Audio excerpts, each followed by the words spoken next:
kada mahyam dadati swapadantikam. Vandeham Shri Gurun Shri Yuta Padakamalam Shri Gurun Vaishnavamscha Shri Rupam Sagrajatam Sagana Rugnatanvitam Tam Sajivam Sadvaitam Savadutam Parijana Sahitam Krishna Chaitanya Devam Shri Radha Krishna Padan Sagana Lalita Shri Vishakhanvitamscha He Krishna Karuna Sindhu Dinabandho Jagatpate Gopesh Gopika Kanta Radha Kanta Namostute Tapta Kanchana Gaurangi Radhe Vrindavaneshwari Vrishabhanu Sute Devi Pranamami Haripriye Vancha Kalpatarubhyascha Kripa Sindhubhye Vacha Patitanam Pavanebhyo Vaishnavebhyo Namo Namaha Jai Shri Krishna Chaitanya Prabhu Nityananda Shri Advaita Gadadara Srivasa Adi Gaura Bhakta Vrinda Hare Krishna Krishna Krishna Hare Hare Hare Rama Rama Rama Hare Hare. Okay, we'll start today's session. We have done till 10th sloka till yesterday, and today we will start from the 11th. Etan nirvidyamananam ichchatam akuto bhayam yoginam nripani nirnitam harer namanukirtanam.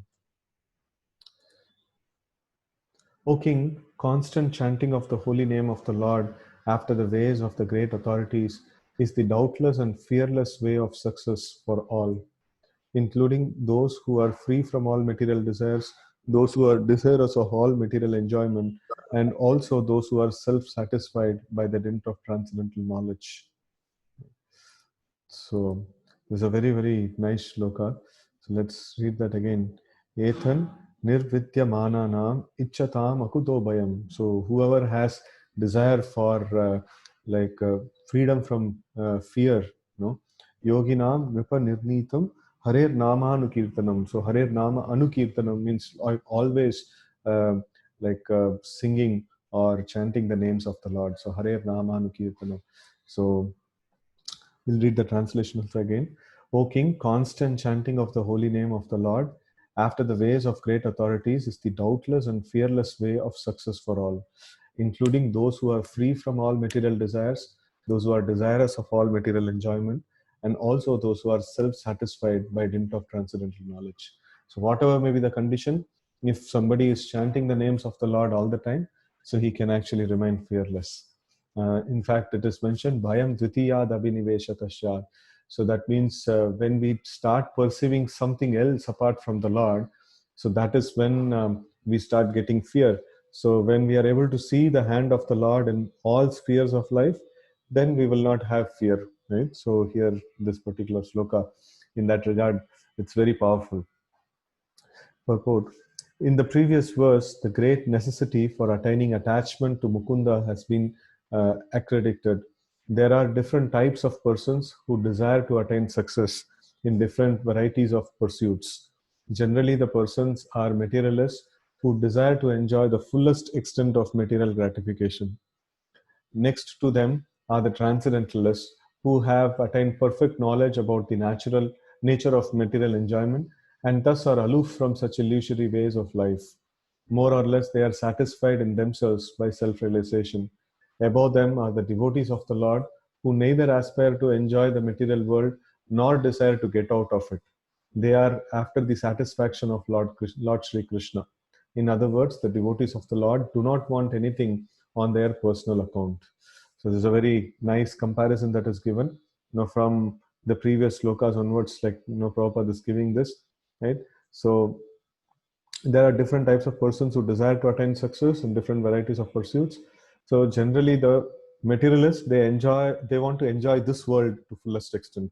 They want to exploit this world in all possible ways, right? So for their sense gratification. So that is the first level. And second level is, there are transcendentalists who have perfect knowledge about material and nature of material enjoyment.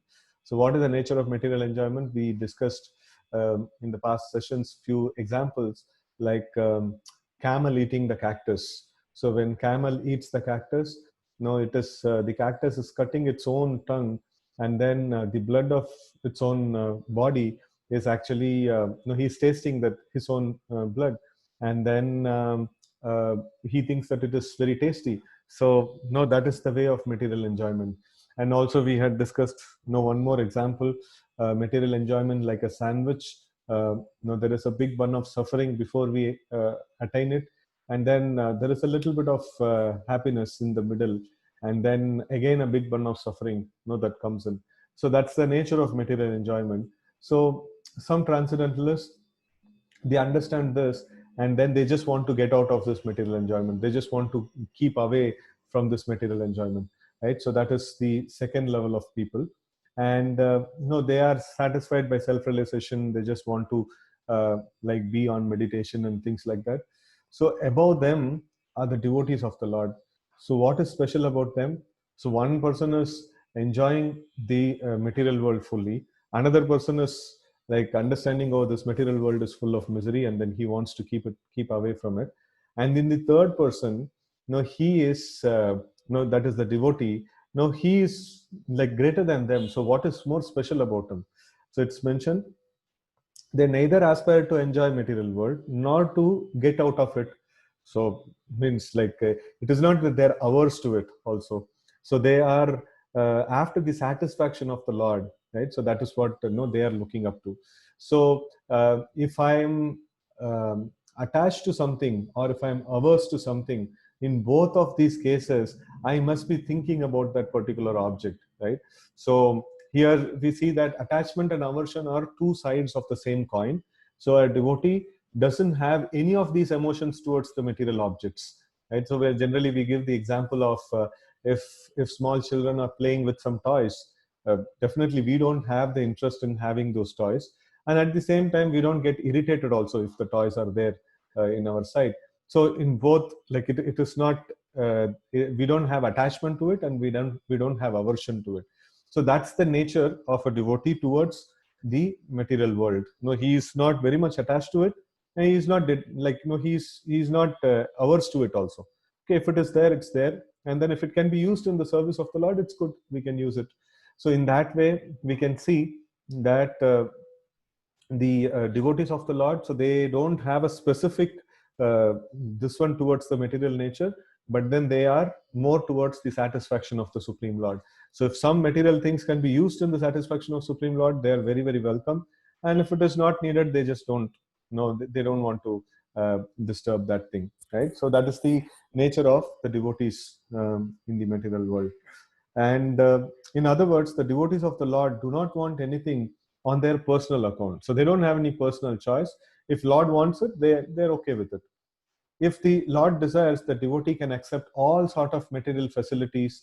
And if Lord does not desire this, the devotee can leave aside all sort of facilities, even up to the limit of salvation. That means even if the Lord says, okay, all transcendentalists, all the spiritualists, they're aiming for liberation. But if the Lord says, okay, fine, no, you don't, I don't want you to get liberated. I want you to be there in this material world and do some more service. And the devotee says, okay, fine, my Lord, whatever you want. No, I'm okay with it. No, I don't have any personal choice. So that's the status of a devotee, right? So nor are they self-satisfied because they want the satisfaction of the Lord only. No, they are not looking for their own satisfaction. They're looking for Lord's satisfaction, right? So in this verse, Sri Sukadeva Goswami recommends the transcendental chanting of the holy name of the Lord. So here we see that they are not looking for their satisfaction. So this we can see from the Lord's personal pastimes in Vrindavan. So like somebody may ask, like, what kind of devotees they are? All the time, they have to be tortured by some demons. And Krishna's parents, Vasudeva and Devaki, they have to go through so much of difficulty. It's like, we go to God for peace, right? So these people are the closest associates of God, and they have to go through so much of pain and anxiety. So that is the very point that in the material world there is so much of pain and anxiety without God. So for material things we are taking pain and anxiety, and the intermediate stage is peace. That means okay, I don't want all this material, I don't want these anxieties and pain and things like that. And then the positive pinnacle of it is that I can go to any extent to serve the Lord, even if it means that I have to take pain. And Lord becomes purchased by that kind of attitude. Lord becomes completely moved by that kind of attitude, right? So he, like, that is why he hangs around with them. That is why, no, why is that the Lord is hanging around in Vrindavan, and he is just doing pastimes with these his intimate devotees? It is because they are ready to do anything and everything for the Lord. They are ready to undergo any tribulations for the Lord. So the Lord is feeling that I cannot give anything else apart from just hanging around with them. No, I cannot leave them. So that's the attitude of the Lord. So we see that, yeah, physically, like in the manifest pastimes, there is that, no, Krishna left Vrindavan and no, he went to Mathura and he went to Dwaraka and things like that and all. But the acharyas say that, no, he never goes, he never steps out of Vrindavan at any point in time, right? So that's the position of the Supreme Lord, because he is, he is completely purchased by the attitude of those devotees. So definitely the topmost devotees, they are not looking for peace and calmness and things like that. So they are ready for turbulent life, but then their only thing is that if they can serve Krishna, if they can be there in the association of Krishna. And I always used to say, in the material world, happiness and distress, both are distress only. So here somebody is like feeling that, oh, I'm happy, I've got so much of nice facilities in this world and things like that. Actually, it is like camel eating the cactus. Their body is getting hurt, and the whole thing is getting hurt, but then they are not able to understand that they are going through hurt. It's something like smoking. It's burning the lungs, but then people say, okay, it's cool, it's nice. So something of that sort, the material happiness is. But then in the spiritual realm, even happiness and distress, both are unlimited bliss, actually. No, that is why these devotees, they never say that, oh, it's enough is enough, like so much of pain just to be a devotee of this Krishna, like, no, I have to take so much of pain. No, why should I take? So we never see Nanda Maharaj, Yashoda Maya, or any of the devotees of the Lord in Vrindavan. So they say like that, right? So they like it. They actually, they like it, and they like to go through that again and again and again, just to have the association of the Lord. So it's really very amazing aspect. So they can even give it up, up till the level of salvation. Everything they are ready to give up just for the satisfaction of the Lord, just to be with him, and just to render service to him all the time, right? So in this verse, Sri Sukadeva Goswami recommends the transcendental chanting of the holy name of the Lord. By offenseless chanting and hearing of the holy name of the Lord, one becomes acquainted with the transcendental form of the Lord, and then with the attributes of the Lord, and then with the transcendental nature of his pastimes, etc. Here it is mentioned that one should constantly chant the holy name of the Lord after hearing it from authorities. Okay, so here this is a very interesting subject. So it is mentioned that one should recommend, Sukadeva Goswami is recommending the chanting of the names of the Lord, and offenseless chanting and hearing of the holy name. What it does, it unlocks stage by stage. It unlocks everything, over a period of time, stage by stage. What does it unlock? First is that one will be able to see the form of the Lord. Then he will be able to understand the different qualities of the Lord, and then all his pastimes will be manifest to him. This happens automatically within the heart, right?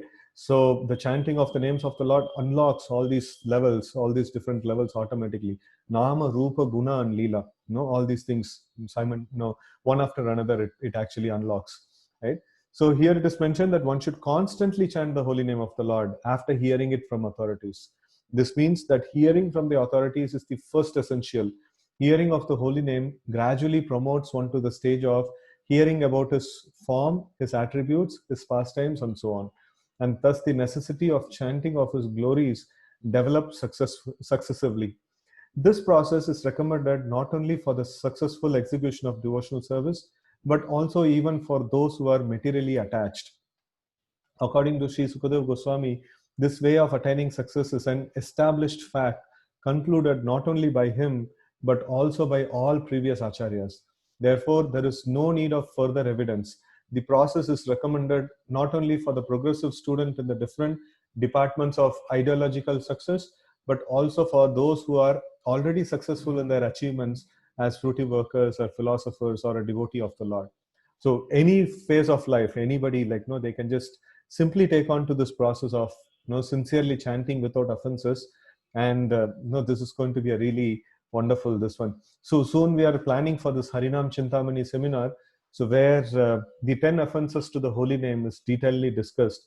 And then by understanding that, we will be able to chant in a better way, actually. So we can consciously try to avoid the different offenses which are there. And then no nam no bala deshahi papa buddhi, then all those different offenses which are there. So all those things are detailed. We are making a presentation out of it. So we will soon be offering it to the congregation here. And that's really really very important thing for us. The holy name is the one which is going to take us to the further levels of unlocking the Krishna consciousness. And if we chant it with offenses, then it will not have the desired effect. So it's very important for us to understand the proper way to chant, right? Okay. Srila Jiva Goswami instructs that the chanting of the holy name of Lord should be loudly done, and it should be performed offenselessly as well, as recommended in Padma Purana. Loudly means at least loud enough to hear for oneself. And then if we are doing a kirtan, then we can do it really loudly, so that others also can hear. Right? So one can deliver himself from the effects of all sins, surrendering himself unto the Lord. One can deliver himself from all offenses at the feet of the Lord by taking shelter of his holy name. But one cannot protect himself if one commits an offense at the feet of the holy name of the Lord. Such offenses are mentioned in Padma Purana as being 10 in number. So Prabhupada is listing down. So in the Harinam Chintamani seminar, each of these offenses we are going to deal in a much more deeper and detailed way, right? So that will help us a lot when it comes. So let's read these offenses. The first offense is to vilify the great devotees who have preached about the glories of the Lord. So to criticize about a devotee who's dedicated his life for preaching the message of Lord. So that's a first offense. And then the second offense is to see the holy name of the Lord in terms of worldly distinction. The Lord is a proprietor of all the universe, and therefore he may be known in different places in different names, but that does not in any way qualify the fullness of the Lord. Any nomenclature which is meant for the Supreme Lord is as holy as others, because they are all meant for the Lord. Such holy names are as powerful as the Lord, and there is no bar for anyone in any part of the creation to chant and glorify the Lord by particular name of the Lord, as it is locally understood. They are all auspicious, and one should not distinguish such names of the Lord as material commodities. So comparing or bringing the name of the Lord to material platform, or thinking that, oh, this is just a material sound vibration. So anything that is concerning to the supreme absolute one single Lord, so such names should never be criticized as material. So they are all spiritual, because it is pertaining to the Lord. The third offense is to neglect the orders of the authorized acharyas or spiritual masters. The fourth offense is to vilify scriptures or Vedic knowledge. The fifth offense is to define the holy name of the Lord in terms of one's mundane calculation. The holy name of the Lord is identical with the Lord himself, and one should understand the holy name of the Lord to be non-different from him. Right? So Nama Chintamani Krishna Chaitanya Rasavigaha Purna Shuddho Nitya Mukto Abhinnatvam Nama Naminah. So there is no difference between the holy name and the Lord. So whenever we chant, it is directly we are taking the association of the Lord. Right? So the sixth offense is to interpret the holy name like the Lord is not imaginary, nor is his holy name. There are persons with poor fund of knowledge who think the Lord to be an imagination of the worshipper, who think his holy name to be imaginary. Such chanter of the name of the Lord cannot achieve desired success in the matter of chanting the holy name. Sometimes people say, oh, this is what is it? It has this particular meaning, and they do some sandhi vicheda of this thing, and then they say, okay, this is like this is like that, and all. So such kind of unauthorized interpretation of the name of the Lord is is actually condemned here. So such if we do like that, so then it is an offense. The name of the Lord is non-different from the Lord, and the name of the Lord should not be materially interpreted, by our own interpretations. So the seventh offense is to commit sins intentionally on the strength of the holy name. In the scriptures, it is said that one can be liberated from effects of all sins, sinful actions, simply by chanting the name of the Lord. One who takes advantage of this transcendental method and continues to commit sins on expectation of neutralizing the effects of sins by chanting the holy name of the Lord, and that is the greatest of and is the greatest offender at the feet of the holy name. So this is like okay, so anyway, holy name can destroy all the sins. So I'll go on committing sins, and then anyway I'm chanting. So chanting will destroy all the sins. So such person is called greatest offender.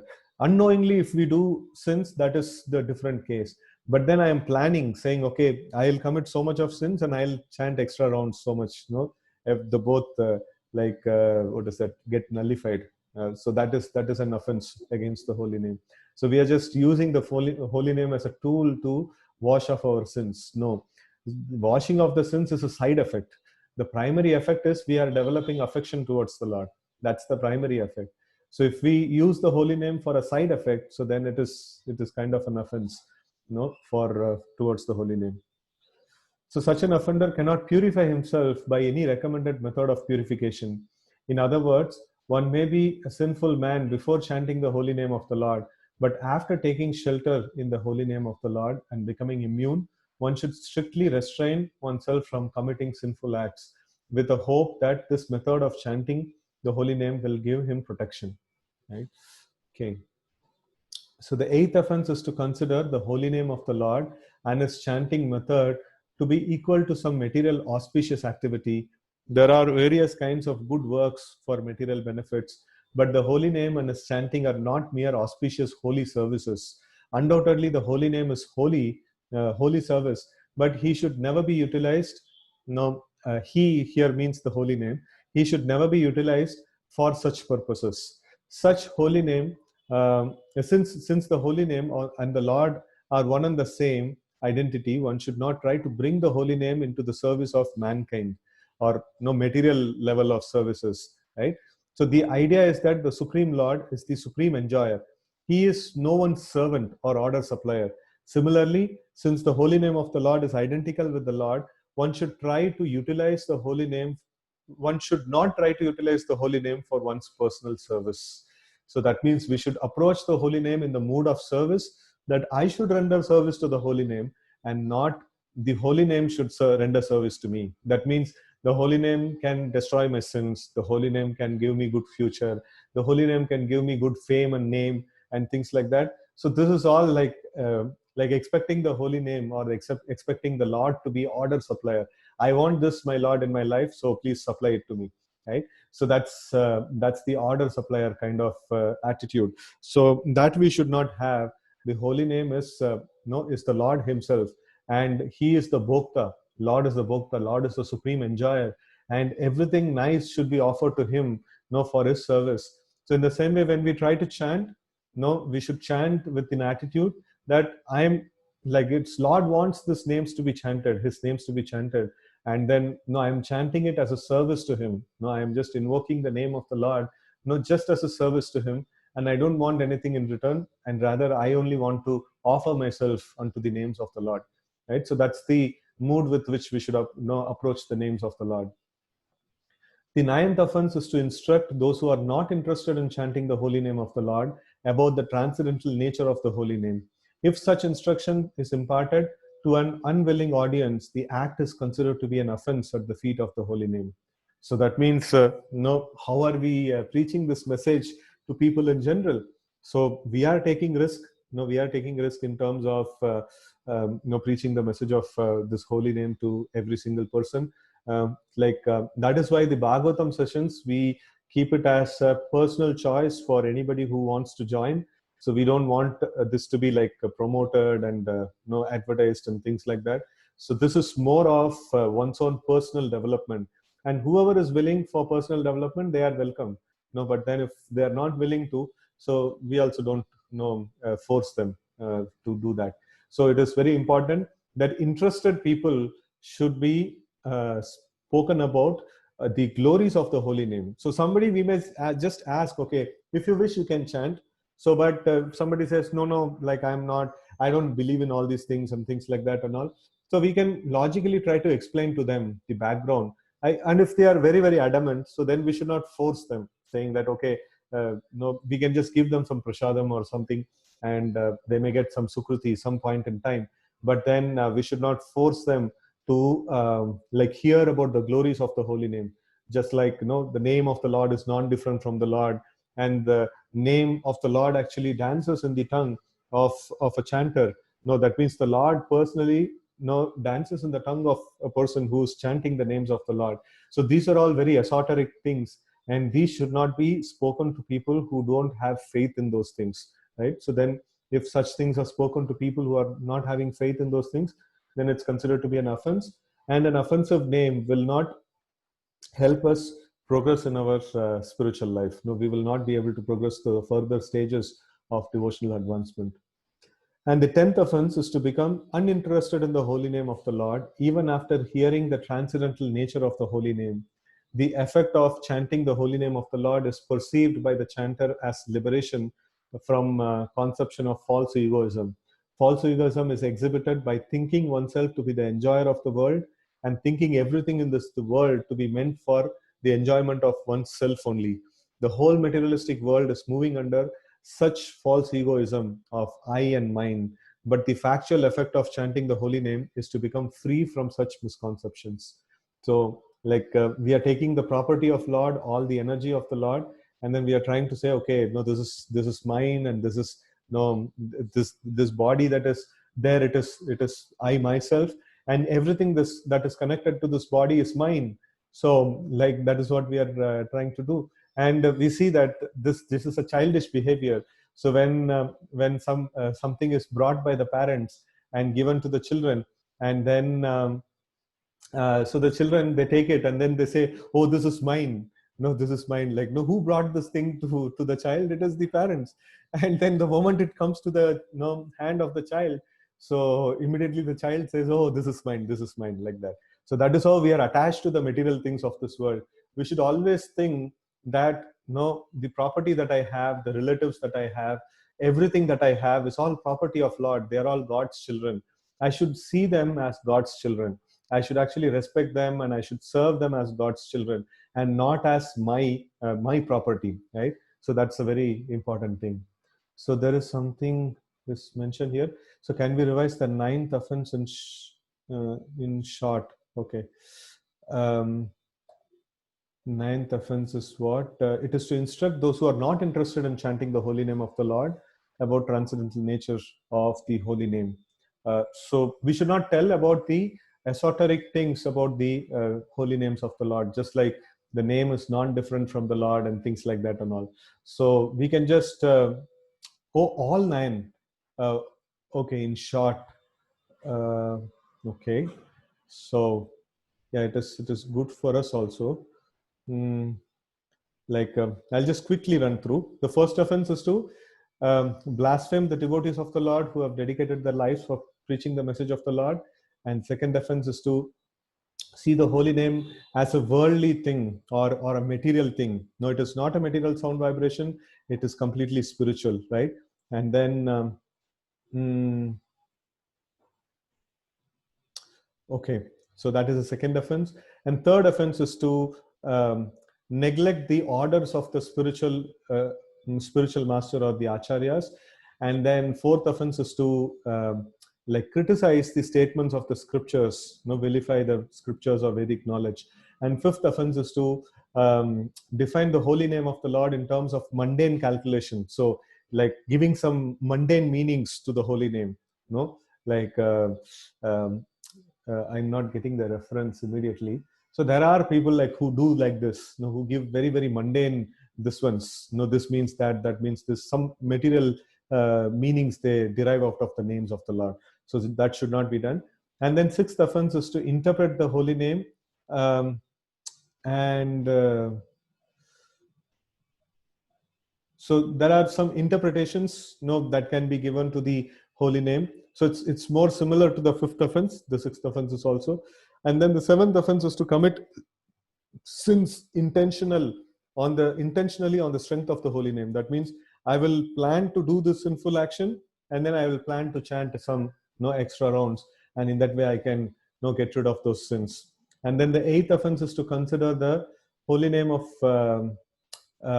material auspicious activities like punya karmas, like doing charity and doing some material punya. So thinking that the holy name is equal to those material punya. No, holy name is not anything material. So it is not going to give anything material benefit. It's going to give the spiritual benefit, the ultimate benefit, right? So we should not think the holy name to be something like a punya karma, right? So holy name is transcendental to all the material activities. And then the ninth offense is, we should not speak about these ninth offense. We cannot speak about the holy name, the esoteric meanings of the holy name to uninterested people or people who are not willing to hear. And then the 10th offense is to be is not having sufficient interest in the names of the Lord, even after understanding that this material world is false, and then we are all caught up in this false egoism of I and mine. So gradually, as we understand these subjects, we should develop more affection and attraction towards the holy name of the Lord, right? So we should not, after understanding the value of it, it is really a precious entity. After understanding the value of it, not giving sufficient respect to it. That's this one. So we should try to cherish this holy name, and we should try to chant the holy name very, very sincerely. And the advancement of a person in Krishna consciousness depends on how much nicely he is chanting the names of the Lord, right? So all serious devotees in ISKCON, all of us, minimum we chant 16 rounds. Most of us, we chant much more than that.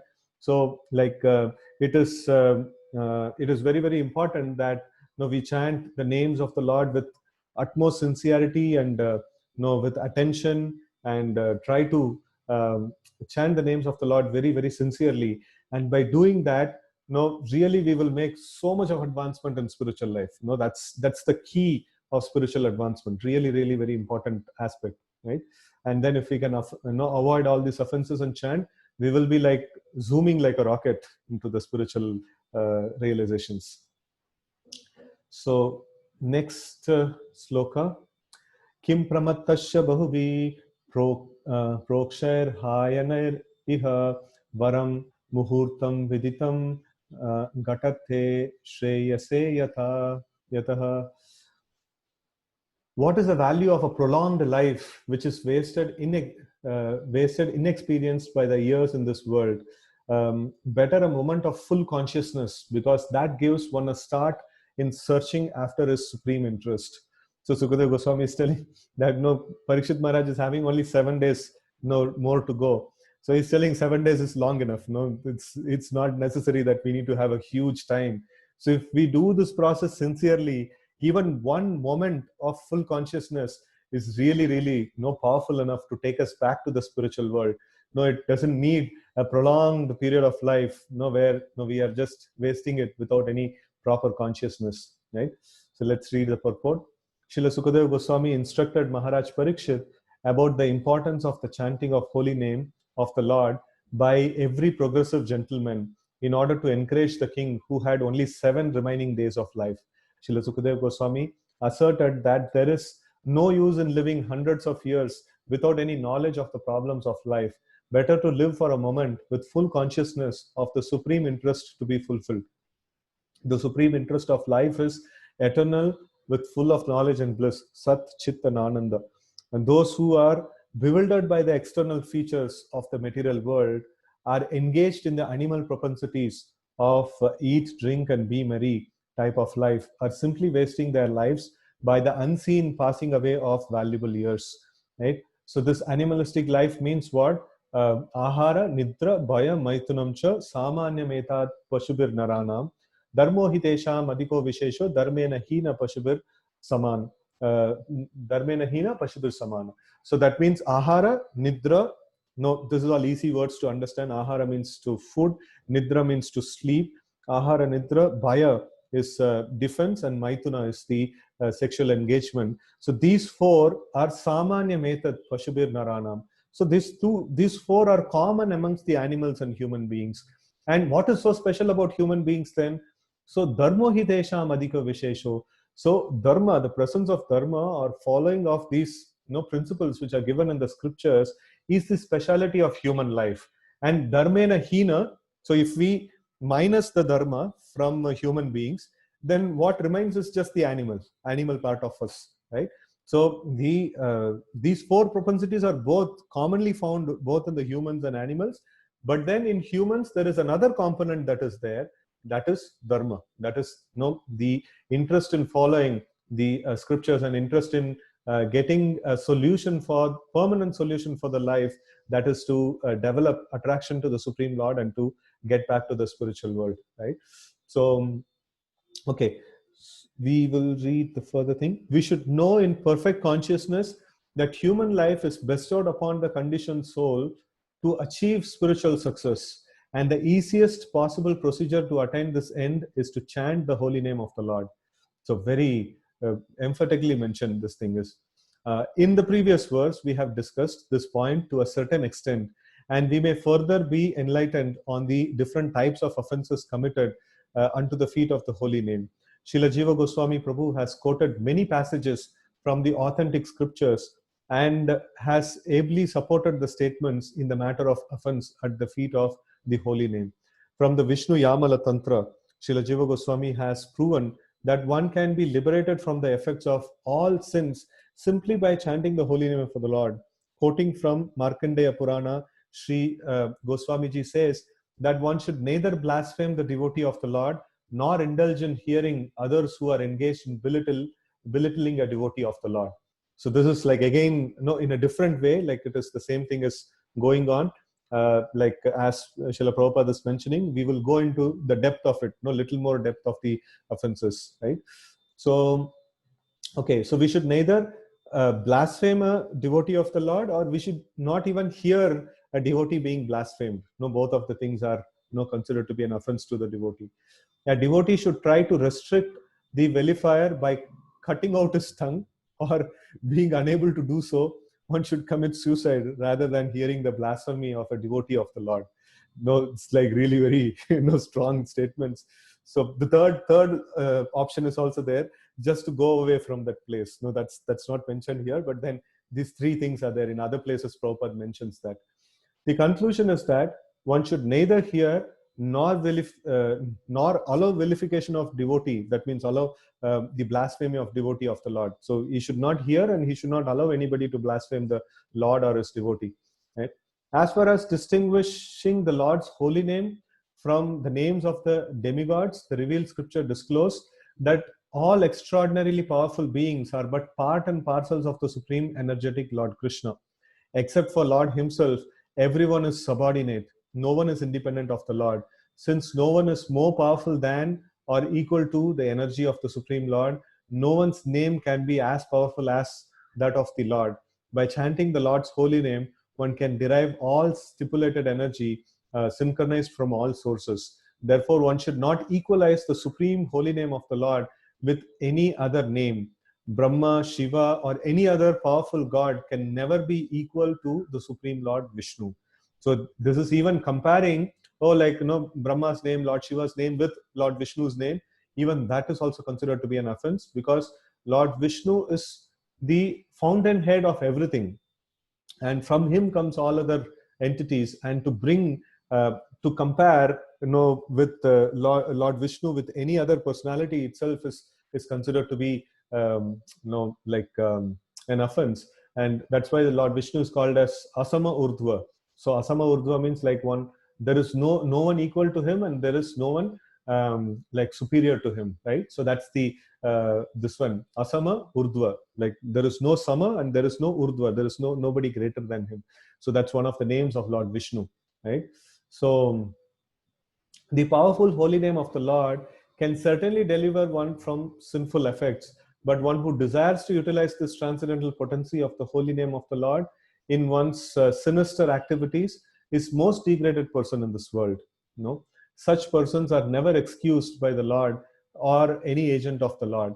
One should therefore utilize one's life in glorifying the Lord by all means without any offense. Such activity of life, even for a moment, is never to be compared to a prolonged life of ignorance, like the lives of trees and other living entities, which may like who may live for thousands of years without prosecuting spiritual advancement. Right? So, the really nice insight into this. Then next is Katwanga Maharaj is described here. So Katwanga Maharaj, the speciality of him is that he got a notice that he has got only one muhurta or something like that, very small time. He got, and then he immediately shut everything, and then he just put his concentration on the Supreme Lord, and he ascended back to the spiritual world.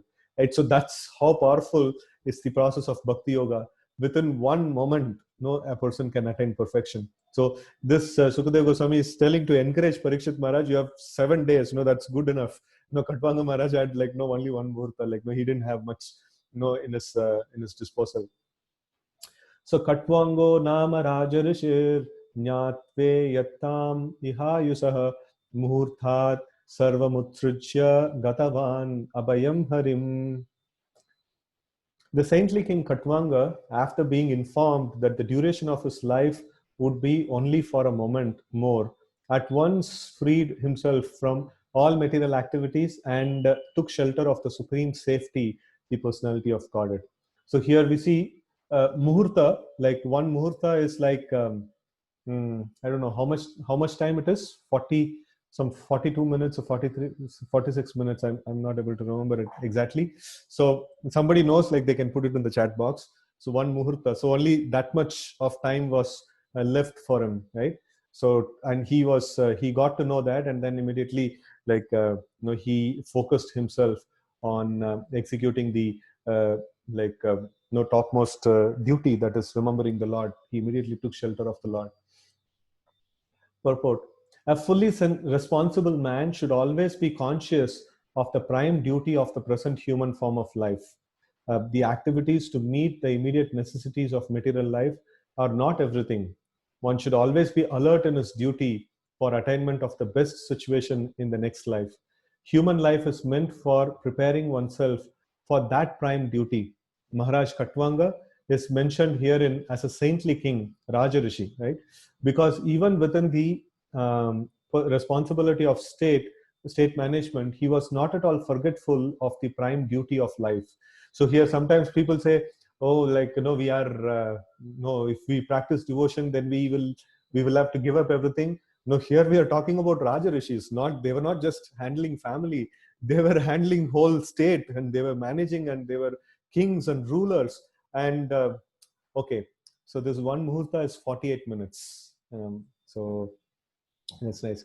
So then, they were great kings. They were not just ruling a small family. They were ruling huge kingdoms, and they were actively managing, and they were actively doing so many things. But they would always have their focus on the prime duty of life, that is never to forget the Supreme Lord. Right. So such was the case with other Rajarishis, saintly kings. Like Maharaj Yudhishthira, Maharaj Parikshit. They were all exemplary personalities on account of their being alert in discharging their prime duty. Maharaj Katwanga was invited by the demigods in the higher planets to fight demons, and as a king, he fought the battle to full satisfaction of the demigods. The demigods, being fully satisfied with him, wanted to give him some benediction for material enjoyment. But Maharaj Katwanga, being very much alert to his prime duty, inquired from demigods about his remaining duration of life. This means that he was not as anxious to accumulate some material benedictions from the demigods as he was to prepare himself for the next life. He was informed by the demigods, however, that his life would last only a moment longer. The king at once left the heavenly kingdom, which is always full of material enjoyment of the highest standard, and coming down to the earth, took shelter of the all safe personality of Godhead. He was successful in his great attempt and achieved liberation. This attempt, even for a moment, by the saintly king was successful because he was always alert to his prime duty. Maharaj Parikshit was thus encouraged by great Sukadev Goswami, even though he had only 7 days left in his life to execute the prime duty of hearing the glories of the Lord in the form of Srimad Bhagavatam. By the will of the Lord, Maharaj Parikshit instantly met the great Sukadev Goswami, and the great treasure of spiritual success left by him is nicely mentioned in Srimad Bhagavatam. So this is the good fortune of Parikshit Maharaj. Like, we can attain perfection even in one muhurta, then what to speak of 7 days. Like Maharaj Parikshit is having an opulence of a good number of days here. So, and then that which actually liberated Maharaj Parikshit is the Srimad Bhagavatam, and we are also very fortunate to hear this every single day, right? So text 14, Tavapyar etarhi kauravya saptaham jivithavadihi upakalpaya tatsarvam tavad yatsam samparayikam. Maharaj Parikshit, now your duration of life is limited to 7 more days. So during this time, you can perform all those rituals which are needed for the best purpose of your next life. Purport. Sukadeva Goswami, after citing the example of Maharaj Katwanga, who prepared himself for the next life within a very short time, encouraged Maharaj Parikshit by saying that since you still have 7 days at his disposal, he still had 7 days at his disposal. He could easily take advantage of the time to prepare himself for next life. Indirectly, the Goswami told Maharaj Parikshit that he should take shelter of the sound representation of the Lord for the 7 days still remaining in duration of his life, and thus get himself liberated. In other words, everyone can best prepare himself for next life simply by hearing Srimad Bhagavatam as it was recited by Shukadeva Goswami to Maharaj Parikshit. The rituals are not formal, but they are also some favorable conditions which are required to be carried out as instructed hereafter. So text 15, Antakale tu purusha agate gata sadvasaha chindyad asanga shastrena spriham dehe nu yechatam. At the last stage of one's life, one should be bold enough not to be afraid of death, but one should cut off all attachment to the material body and everything pertaining to it and all desires thereof. Purport. The foolishness of gross materialism is that people think of making a permanent settlement in this world, although it is a settled fact that one has to give up everything here that has been created by valuable human energy. So this is the naked truth of this world. Everything that I have must be taken off from me, at the point of death or at different points of time in my life. Right? So I cannot own everything that I have forever. So that's a settled fact, right? So great statesmen, great statesmen, scientists, philosophers, etc., who are foolish without any information of the spirit soul, think that this life of a few years only is all in all, and that there is nothing more after death. These poor fund of knowledge, even in the so-called learned circles of the world, is killing the vitality of human energy, and the awful results is being keenly felt. So we can see that this everybody knows that we are going to live for a short time, and then all the energy that is spent, it is not that we should not spend any energy for upkeep of ourselves in this world. Definitely we should, but then how can we spend all the energy for that only? That is like completely what is that it's unwarranted. What is there? We have to prepare for the next life. That's very, very important, right? So that's mentioned here. And then because of such neglect, we can actually see the results of it is like very awfully felt. Very, very, it is very obviously felt, in this world. And yet the foolish materialistic men do not care about what is going to happen in the next life. The preliminary instruction in the Bhagavad Gita is that one should know that the identity of the individual living entity is not lost even at the end of the present body. So dehinosmin yata dehe kaumaram yavvanam jara tata dehantara praptir dhirastatra namuhyati.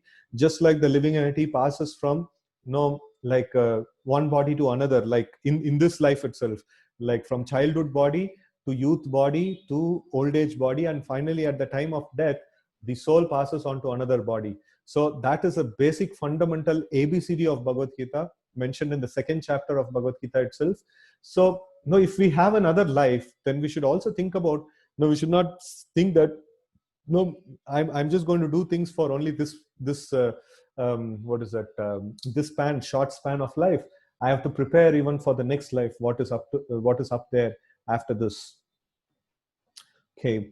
The preliminary instruction in the Bhagavad Gita is that one should know that the identity of the individual living entity is not lost even after the end of this present body, which is nothing but an outward dress only. So vashamshi jirnani yata vihaya navani grinati naroparani yata tata sharirani vihaya jirnani anyani samyati navani dehi. So it's like, once the old garments are torn or unusable, so then a person gives up the old garments and then he takes on to new garments. In the same way, when this body becomes useless and the soul leaves the body, and then it takes on new garments, new body. So that's how Bhagavad Gita second chapter explains the change of bodies. So as one change an old garment, so individual living being also changes his body, and this change of body is called death. So this is the Vashamshi Jirnani shloka which I spoke about. Death is therefore a process of changing the body at the end of duration of the present life. An intelligent person must be prepared for this and must try to have the best type of body in the next life. The best type of body is a spiritual body, which is obtained by those who go back to the kingdom of God or enter the realm of Brahman. In the second chapter of this canto, this matter will be broadly discussed. But as far as the change of body is concerned, one must prepare now for the next life. Foolish people attach more importance to the present temporary life, and thus the foolish leaders make appeal to the body and the bodily relations. The bodily relations extend not only to this body, but also to the family members, wife, children, society, country, and so many other things which end at the end of life. So it's like greater and greater and greater families, that is mentioned here. After death, one forgets everything about the present bodily relations. We have a little experience of this at night when we go to sleep. While sleeping, we forget everything about this body and bodily relations, although this forgetfulness is temporary situation for only a few hours. Death is nothing but sleeping for a few months in order to develop another term of bodily engagement, which we are awarded by the laws of nature according to our aspiration, right? So this is the meaning of the death. Death means like prolonged forgetfulness of all that we had. And then we cannot even imagine like how many different lives we had, how many different relatives we had, how many different families we had, and like what all places we were there in, and things like that. So it's quite like overwhelming, if we know all the millions of lives, like what all we were doing and things like that. So it's quite overwhelming actually, right? So we will not be able to even get to the point of understanding what all things we did in all the previous lives. So okay, therefore one has only to change the aspiration during the course of this present body, and for this there is need of training in the current duration of human life. This training can be begun at the stage of life, or even a few seconds at any stage of life, or even a few seconds before death. But the usual procedure is for one to get the training from the very early life, from the stage of brahmacharya, and gradual progress to grahastha, vanaprastha, and sannyas orders of life. Now, this is how the Vedic society is organized. So, in the beginning, the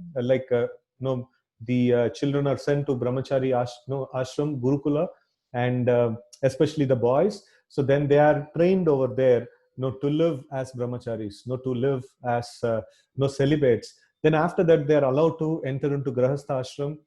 After they learn all the sense control and things like that, in the brahmacharya ashram, they enter into grahastha ashram. And then in the grahastha ashram, they live for a particular period of time. Then after that, Vanaprastha ashram starts. Vanaprastha ashram means like Vana Vihar. So it's like the husband and wife still stay together, but then they are fully engaged in Krishna conscious activities and no more any sense gratification between them. Then after that, gradually, the male member of the family, he takes sannyas, and then the the wife, no, she continues to practice devotion back at home. And it is mentioned a sincere wife will get all the credits of the husband. No, if the husband is progressing nicely in spiritual life, she will get all the credits of what the husband is doing, right? So that's the effect of being a pativrata, like, no, being a sincere wife, right? So in that way, we can see that like this gradual progression of Vedic system is there. So in the childhood, the sense control is like taught, and then after he is allowed to engage in the grahastha life, then after that, in the end of the life, no, he has tasted both of it. He has tasted sense control, and he has also tasted sense gratification, and he can rightly choose the option of, you know, like taking the sannyas and being fully controlled in his senses, right? So that's the final stage of the life. So now here, sometimes people, you know, some of the boys may just go from brahmacharya ashram to sannyas ashram directly, like they may not cross through the intermediate two stages, right? So that is also possible. The skip is also possible for the men. So the institution which gives such training is called Varnashrama Dharma, or system of Sanatana Dharma, the best procedure for making the human life perfect.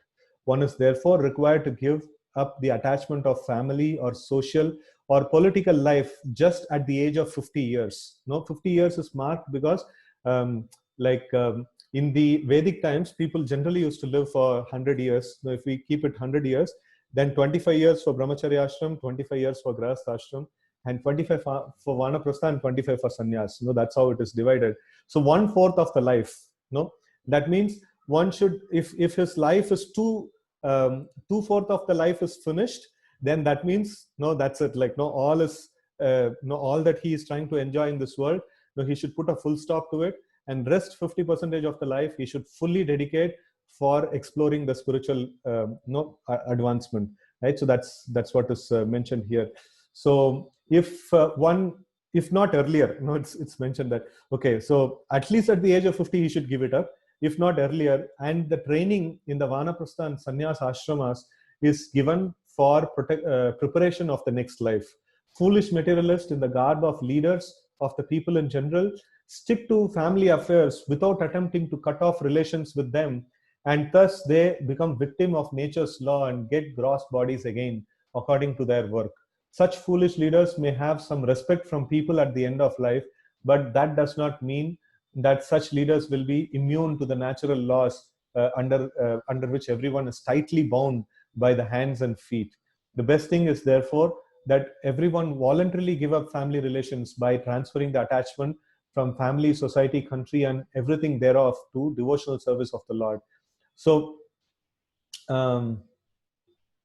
it is stated herein that one should give up all desires for family attachment. One must have chance for better desires, otherwise there is no chance of giving up such morbid desires. So here we see that, when we speak about this giving up family attachment, it is the preparation of preparation for the next life. So it is not that we act irresponsibly to the family and things like that. So it is only the attachment that we are having. Gradually it should be faded off. See, I have seen the opposite of it. I've seen people in their fag end of their life being completely mistreated by the family members, and they say, sometimes the family members say, when will this old man die, or when will this old woman die, and things like that. So before they come to that point, if we can develop detachment from them, that's very nice. If we can just be dedicated to some spiritual process, and then like process of Krishna consciousness, and the final days of our life, at least after 50, we should try to devote our life completely in the service of the Lord. So that's something that is encouraged here, right? So it is mentioned that nishkinchananam, the